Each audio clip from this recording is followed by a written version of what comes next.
All right, welcome to the newest edition of the Giants Huddle podcast, brought to you by Citizens, the official bank of the New York Football Giants. John Schmeelk with you. We're joined by friend of the program, the one and only Solomon Wilcots. You can hear him every morning on Sirius XM NFL Radio on the opening drive. Also, if you're a Bengal fan, check out the Believe in Bengals podcast. It's basically the equivalent of what Bob, Papa, and Carl Banks do for the Giants on Believe. It's Solly handling things on the Bengals end. Solly, it's good to see you, man. How are you? John, hey, good to see you. We get to spend some time together, come face to face, other than every year when we get to the Super Bowl. So it's good to see you a little bit earlier. I'm sure I'll see you in Vegas, but good to see you around this Christmas time. Hope you're enjoying the holiday. Absolutely, and also at the NFL Combine, obviously, when you're there doing the shows for Sirius, see you over there as well. All right, so let's start with the Giants this year, Solly. Big picture for you. Rough year for Big Blue, obviously, not where they want to be. What's your overall take on kind of what happened this year, what went wrong, and kind of what that means moving forward? Look, early on, obviously, you get the injury to Saquon Barkley. You put more on the quarterback, Daniel Jones. I think you find out your offensive line is not nearly as good. Thought they could have added maybe more at the wide receiver position around the quarterback. Even though, Jalen Hyatt, I think as a draft pick, I think he's going to be fine. But you need to have something and a more veteran leadership group amongst your skilled players that can really help elevate the offense. And once the injury started to occur, you and I both know things started to take a downhill slide. But I think what you found out in Tommy DeVito is that if you get a quarterback who's a gamer, who can match the energy of a Brian Daboll, right? It tends to be a force multiplier. Soon as you get someone at that position who really can, you don't need everything to go well in order for him to play well or for him to be productive, that he's the difference maker. I think you saw that the energy shifts in a more positive way. So I think as they go back to reconstructing this roster, that's something to keep in mind. And Sal, you hit it. You have to figure out a way to score more points. The Giants have had this issue on offense for a few years now. So you mentioned a veteran wide receiver. Those obviously now in free agency get very pricey, right? T. Higgins is going to be on the free agent market if he doesn't get franchised. I mean, I think the bidding probably starts at $25 million. I mean, this is not, it's not going to be cheap. Or we know in the draft, there are a lot of wide receivers ever you can get in the draft. They have Saquon Barkley as a free agent. Darren Waller's back, could be back as a veteran tight end. He dealt with a hamstring injury again this year. What do you think the path is here? Or maybe do you focus on the offensive line more? Do you try to do both? What do you think the path forward is for trying to get the Giants back on track offensively? I think the focus has to be offensive line. You can find receivers, and here's how I put it. Big skilled players are very hard to find. Like a Myles Garrett is hard to find. Right. Think about your best offensive linemen in the league. They're rare. Big skilled guys come at a premium. I can find a lot of little guys who can run fast. I can find a lot of little guys who can catch it too, even though I know the Chiefs are challenged in that area. but every year the league gives us multiple young receivers who come in as difference makers as rookies, right? Certainly by their second year. I mean, think about an Amon-Ra St. Brown. He wasn't a first-round pick.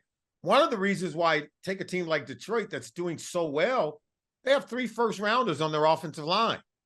The Bengals passed on Penei Sewell. We're still looking for a good young offensive lineman to put on this team.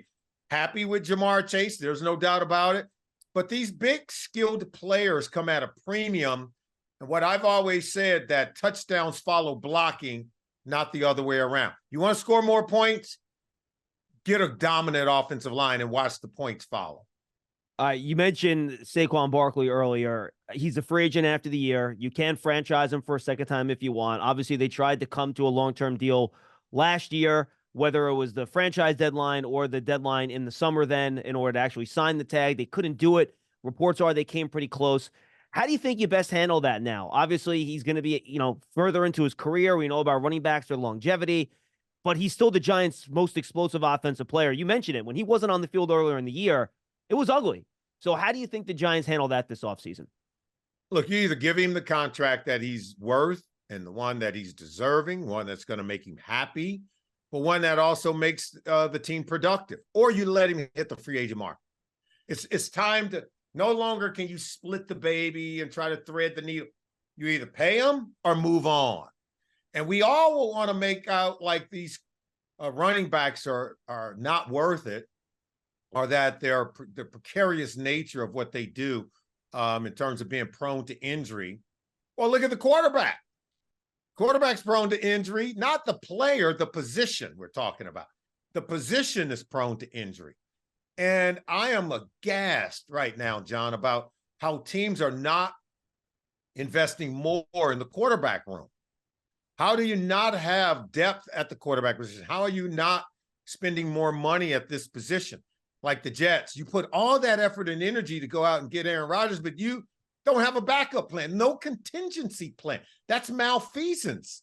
I mean, to put that much into it, and then 4 plays into the season, he's done, and you're back with the plan you had last year that you already decided you didn't want.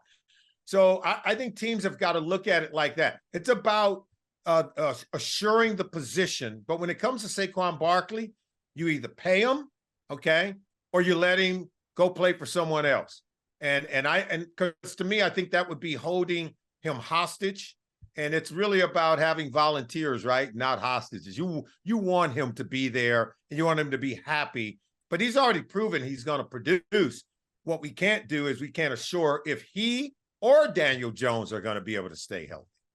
What you mentioned a little bit earlier about the quarterback position with Tommy DeVito, how do you view that, Solly? Is he proving that, all right, look, we don't need to invest in a backup next year now. Tyrod Taylor's a free agent, don't need to bring him back. Tommy DeVito's shown enough. How do you just view this whole phenomenon from, it's fun, but from a football perspective moving forward? I keep him as my backup. I keep him as, he's earned it. Sure. He's earned it. And he's still got 3 more games to play, but I think he's the kind of young man that he's going to continue to earn it. He knows that this is a magic carpet ride. He's going to do everything he can to make sure it lasts as long as possible. But I'm also going to have a third quarterback in that room, right? I'm not going to go cheap. And I get it. You got to manage the other areas. I'm not going to go cheap at the quarterback position. I'm going to ensure that if we lose Daniel Jones again, or if he can't play at the start of the season, that we're going to have somebody at that position who's going to give us a chance to win each and every Sunday.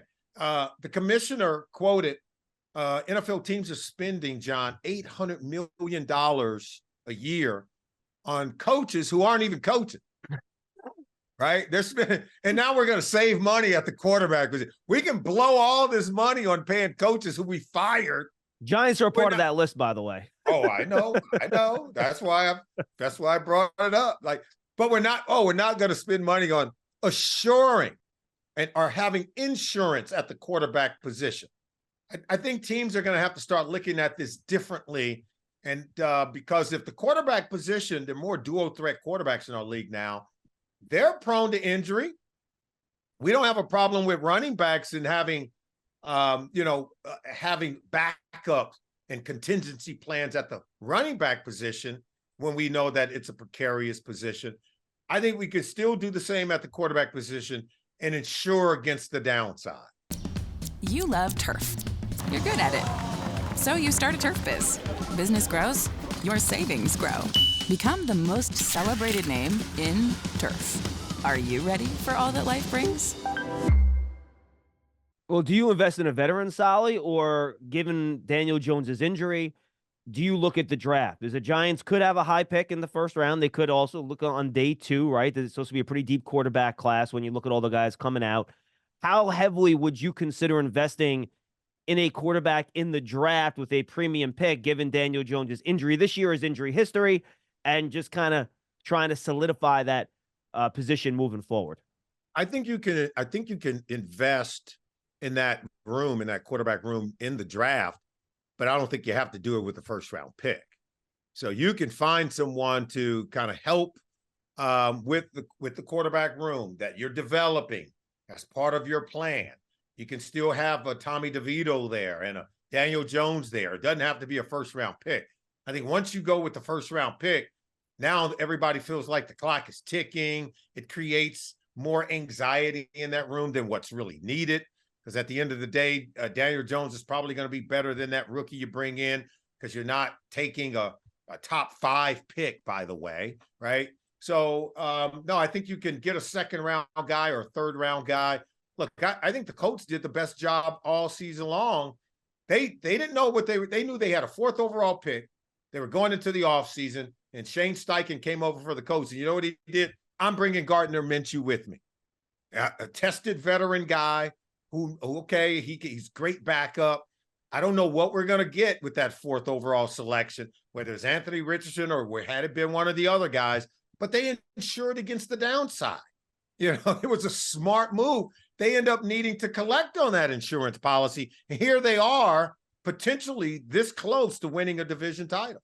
All right, last one on the Giants, and we'll swap over to the Eagles real quick, the Giants' opponent this week. Defensively, we know Dexter Lawrence has developed into a Defensive Player of the Year candidate type of player. He's that good. Kayvon Thibodeau has come on this year. Do you think they're coming close to kind of solidifying a pretty good young front that can carry into the future? Also, I think Isaiah Simmons, bringing him over, that's been, I think, a pretty good addition as well. I think you continue to add assets. And look, you know, you're starting to build the secondary. I think you found some good players in the draft and in free agency that have been able to plug and play in the defense. I think you continue to add. It's about getting pressure on the quarterback. It's about coverage on the back end. The linebacker position for many defenses have been a really tough spot because we're in the passing league now, but you still need guys who know how to fit in the runs, but also can be a 3-down player. And to be able to find that kind of unique talent at the linebacker position is not easy in our league, but everyone is looking for that kind of player to fit in their defense. The Huddle is brought to you by Citizens, the official bank of the Giants. From game day to every day, Citizens is made ready for Giants fans with insights, guidance, and solutions. Learn more at citizensbank.com. Solly, you mentioned Shane Steichen earlier. I look at the Philadelphia Eagles, and you kind of wonder what's going on with them. They don't look the same. The joke I've made this week, you know, the Giants are catching the Eagles at a great time. They're not playing very good football. But the Giants are also catching the Eagles at a pretty bad time. Is they going to be pretty cranky, having lost 3 straight, playing at home on Christmas Day? So, big picture, before we dig into some of the details, what are the things that you point to for why the Eagles, even when they're winning games, right, have just not been as dominant on both sides of the ball this year as compared to last season? Look, as much as we love Jalen Hurts, I think you have to start there. We're going to talk about the defense. We're going to talk about the offense, their inability to run games, not the same. We know that he's been nicked up with a knee injury. I think it was reported that it was a bone bruise. He's wearing a knee brace, but he's not been good from inside the pocket. He's 12 interceptions inside the pocket. I think only 14 touchdowns. Last year inside the pocket, he produced at a much higher level, had 22 touchdown passes inside the pocket, only 4 interceptions. So you can see the huge difference in terms of his production just by playing inside the pocket. He's still good when in the RPO game. He's still good when he gets out of the pocket. I think you got to pay attention to what Nick Bosa said, that they kind of provided a blueprint for all the other teams, and they've lost every game since then, not only to the 49ers, but in the last 2 games against other teams. They're flushing him out of the pocket. They're not letting him step up in the pocket and leak through for positive yards. I think the knee brace and the injury has really prevented him from being more free to do that. But more importantly, he's got to get better of operating inside the pocket. I do think they become somewhat predictable on offense, to be honest with you. They're not making nearly the number of plays. And we always thought something was off, even when they were like 10-1. Mm-hmm. Something's not right with this thing. And these are the things that are now manifesting itself and become more critical during their 3-game losing streak. Yeah, and I'm with you on Hurts. And you mentioned this before you got into the quarterback. And I probably have some bias here, Solly, because I watched the Eagles run for over 200 yards against the Giants 3 times last year, was it? I think it was maybe twice, whatever it was. They could just run the ball 35 times a game for 200 yards and dominate you. And you just don't get that sense that they can do it this year. I wonder how much of that is the change at running back, how much of that is some of the changes on the offensive line, right? Cam Jurgens at guard instead of Isaac Seumalo.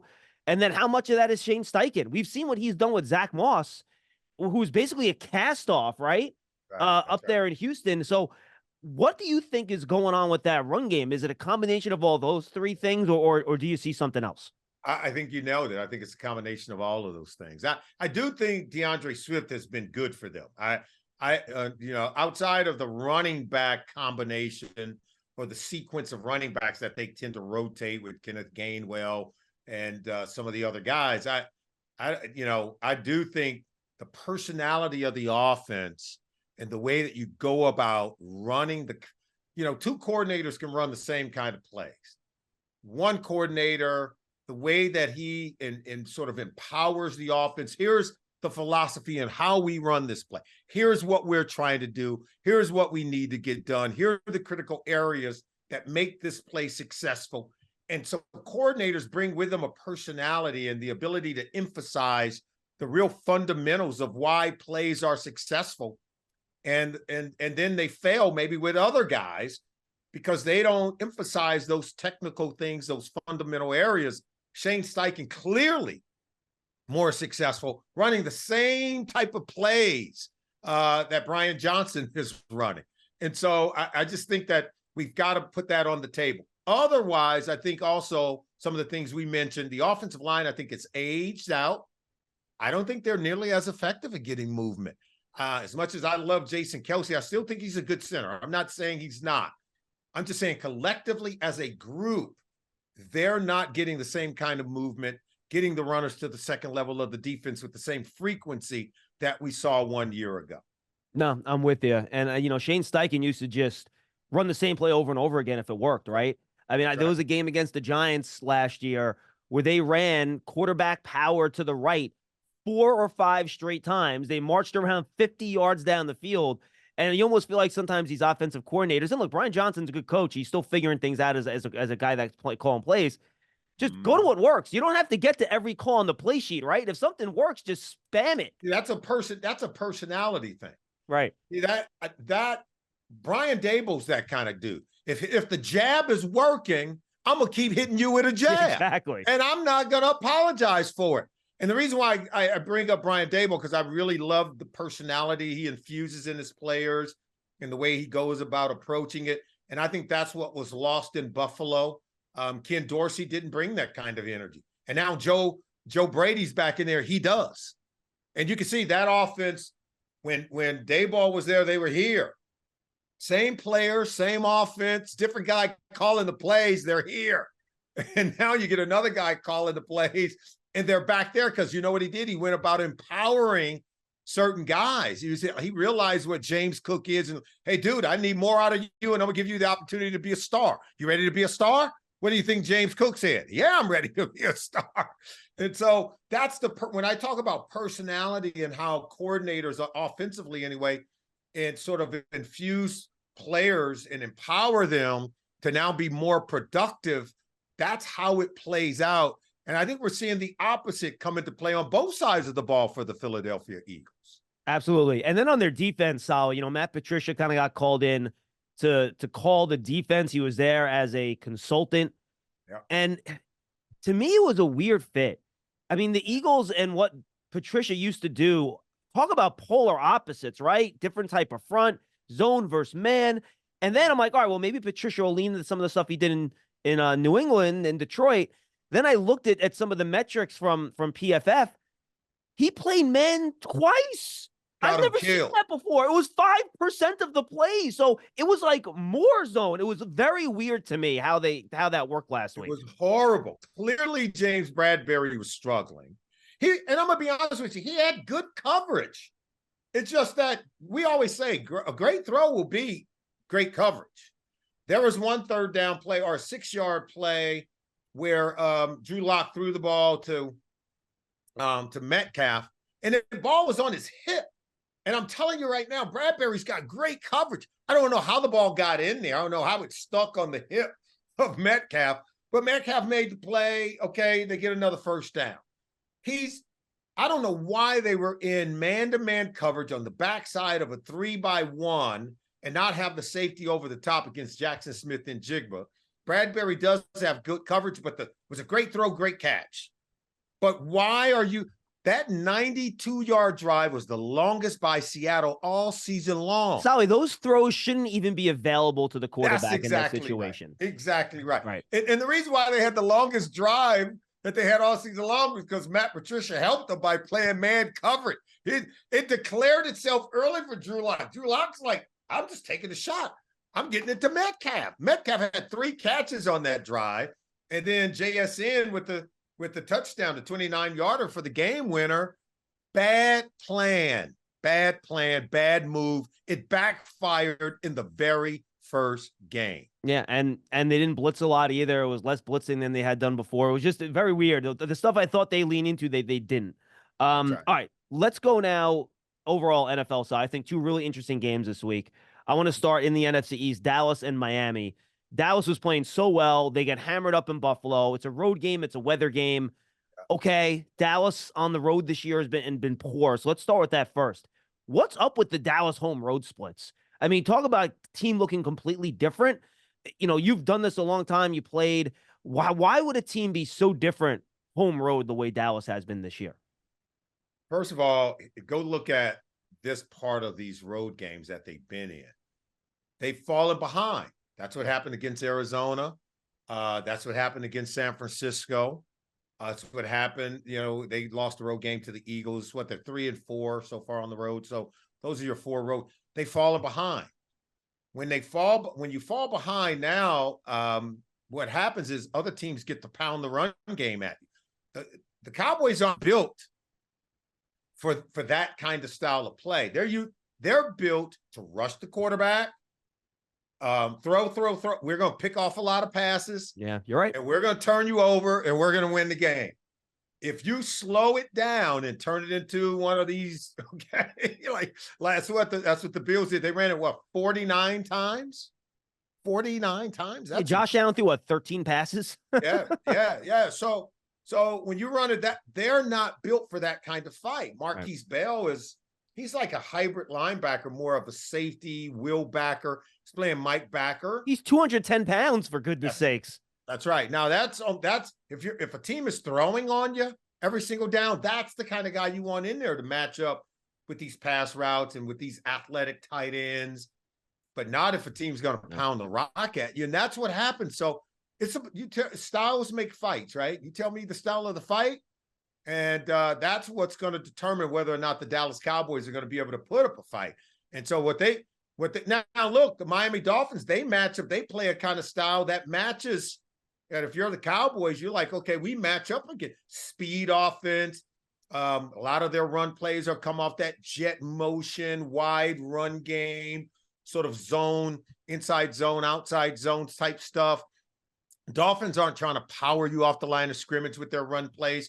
They're trying to move you and influence you, right? To go this way, and then they're tricking and pitching the ball back over here, right? It's a lot of that kind of stuff. So this is a style kind of a matchup where I think the Cowboys should match up a little bit better.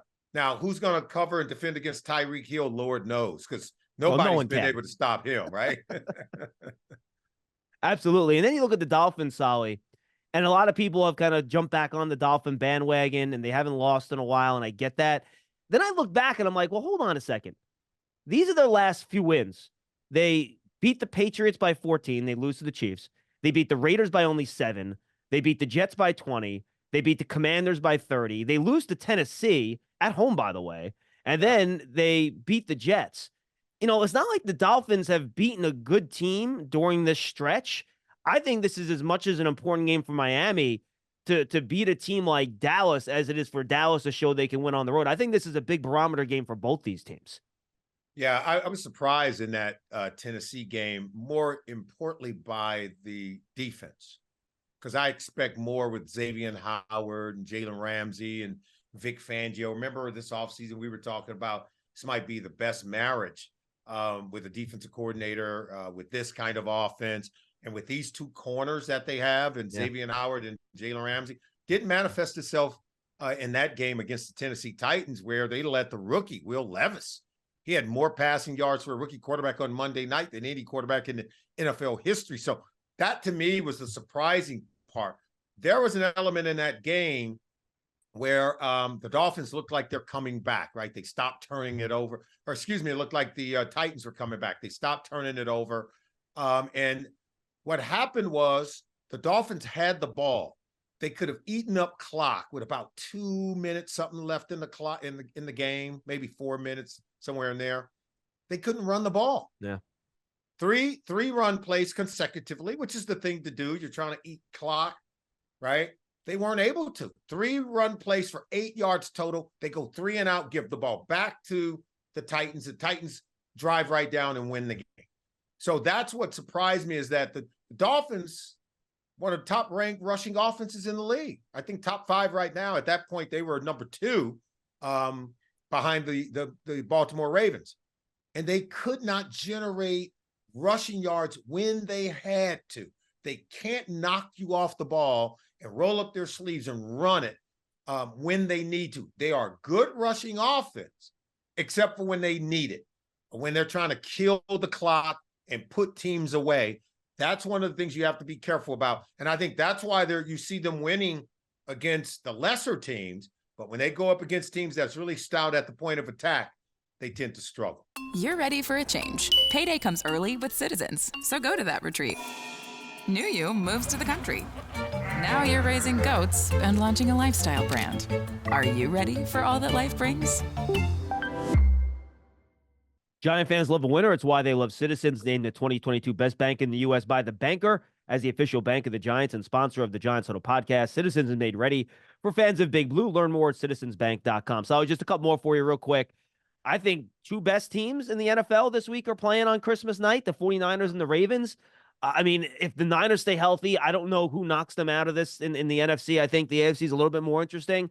Your thoughts on those 2 teams and that matchup? Yeah, the only way the Niners lose is they beat themselves, right? Yeah.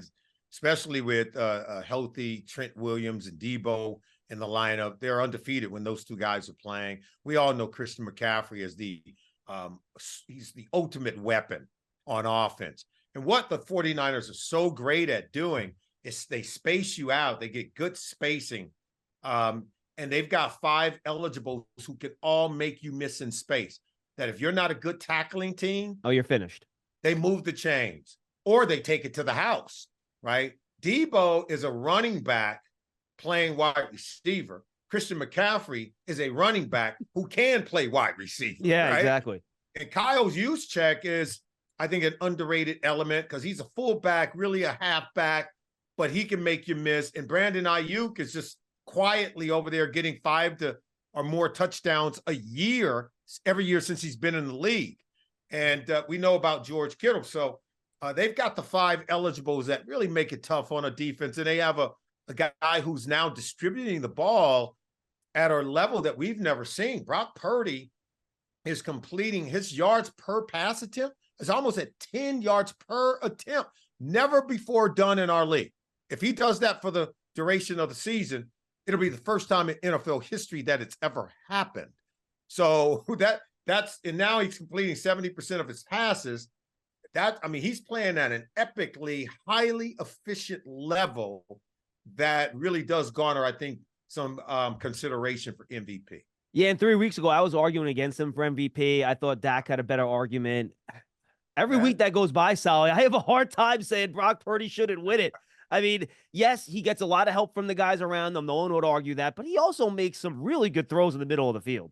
And he's pushing it down the field. Yeah. It's his decision-making, it's his timing, and then his overall accuracy. He is dead on accurate, and the timing in which it's happening, that's the reason why they were able to move on from highly drafted guys, highly paid guys, to go with Mr. Irrelevant, because he is not irrelevant. He's very important to what they do. And this game might decide who gets the MVP award, because I do think Lamar Jackson is part of that conversation. And I tell you right now, he plays the game differently at the quarterback position. They consume up so much time of possession. They go on long drives. He plays keep away from the other quarterback, and they limit how many opportunities you're going to get to score. And I went back and I checked it. He started 75 career games in the NFL, and he's won the team has run 74% of the games when Lamar Jackson is their starting quarterback.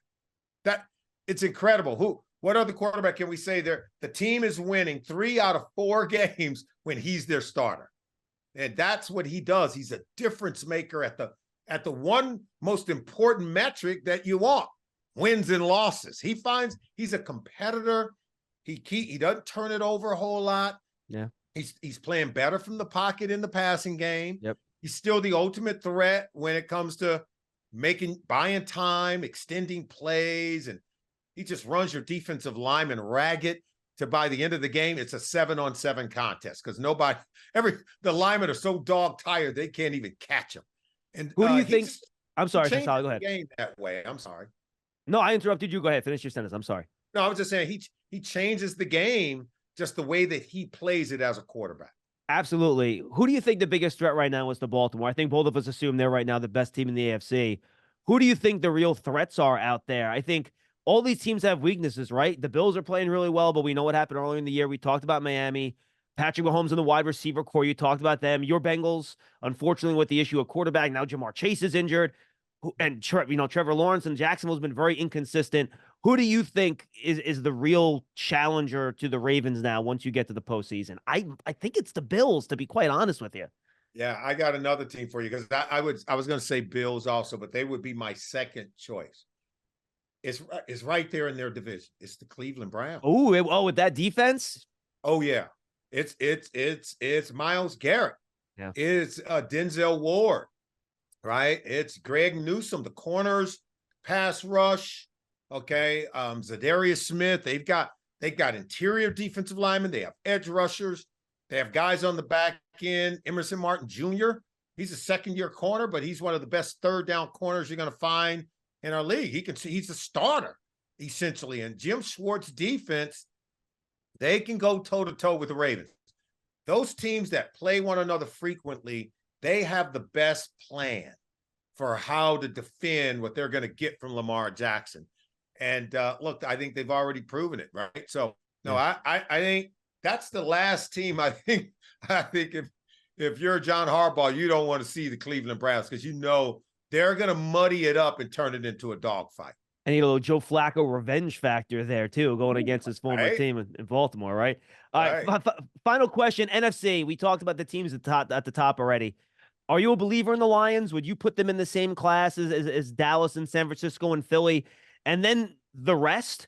I could list around 8 teams as the rest. Or could any of those teams pose an upset to one of those top teams you think in the NFC? Detroit is one of those teams that if they're playing at home and the crowd noise is rocking, they can rack up points in a hurry. Yep. I don't know if you saw that game the other night. They basically punted on their first 3 drives, and then, bam, they scored touchdowns. And the Broncos defense is good, too. It's not like the Broncos defense can't play. That's right. And they're explosive on offense. 5 touchdown passes from Jared Goff, and they get rolling in there. I think the rookie tandem of Sam Laporta and Jahmyr Gibbs, and man, they're just good. They get the ball into the end zone. So if they're playing at home in the playoffs, I'd say they're as formidable as anyone. If they had to go out to San Francisco and play, I'm going to give the 49ers the edge because, look, Detroit's still learning how to do this, right? They're still learning how to play and perform in these big games. And we've seen them not show up in some spots. We've seen them go and play in Green, and we've seen Green Bay come in there and beat them on Thanksgiving Day. And then we saw Seattle come into Detroit early in the season and beat them. We also saw them go on the road and lose. So I still think they're a young team that, as talented as they are, they're still young, that they're trying to learn how to deal with success. Do they have the confidence to take on the big boys in the NFC? I think that remains to be seen. Who's the lurker? Are the Rams the scary team? Is it the Seahawks that's the scary team? Is there anyone else in that picture that you think, round 1, wild card round, could give Dallas, Philly, Detroit a run for their money? Yeah, no, I think you named the 2. The Rams, the reason why is because Matthew Stafford, he's a giant slayer. He's playing great too, man. Yeah, no pun intended by that. But but no, he is playing lights out. And with Puka Nacua and now with a healthy Cooper Kupp and Kyron Williams out of the backfield, they are going through people. The Ravens had a tough time beating them. Yeah. Really tough time. It took the walk-off punt return, right, for the Ravens to win at home because Matthew Stafford was dealing in that game. And then the other one is Seattle. Pete Carroll has a way. Think about what he did with Drew Lock. And any wide receiving crew with Tyler Lockett, DK Metcalf, and Jackson Smith and Jigba, dude, they can shred you if they get hot. So, those are the two teams in the NFC that's a sleeper that can send somebody home early and have them crying in their Cheerios. Sally, tell the folks where they can find all your great work. Oh, look, you can tune in, of course, at Sirius XM NFL Radio. It's the opening drive, 7 to 10 a.m. Eastern time. Also, just go to Believe.com, BLEAV.com, to check out BelieveInBengals.com. This week, we had Ben Roethlisberger come on to help us preview the upcoming game between Bengals and Steelers. He had some interesting things to say, Schmeelk. I'm telling you, it was pretty good. And by the way, your co-hosts on Sirius are great. You get Torrey Holt in there. You get Eddie McCaffrey in there. You have a nice group of guys that give a really good perspective and guys that have played in the league recently. So I think it really gives fans a pretty good taste of the league. I lean on those guys. Coach Todd Haley comes on with us. Ed McCaffrey, what a real get for us. We have someone on different because we get fresh opinions on some of the same issues that we're dealing with. James White, who played with Tom Brady, who today talked about, their quarterbacks can do a better job of protecting their guys. Put the ball on the back shoulder and not lead them into that hit like what we saw. And Tom Brady is speaking out unlike he's ever spoken out before. And it's great to have a guy like James White to add some context to some of those comments. So I appreciate you saying that. Sally, Merry Christmas, Happy Holidays, and we'll talk to you down the road. All right, man? Merry Christmas to you and your family as well. Solomon Wilcots, thank you for joining us in the Giants Huddle podcast, brought to you by Citizens, the official bank of the Giants. We'll see you next time, everybody.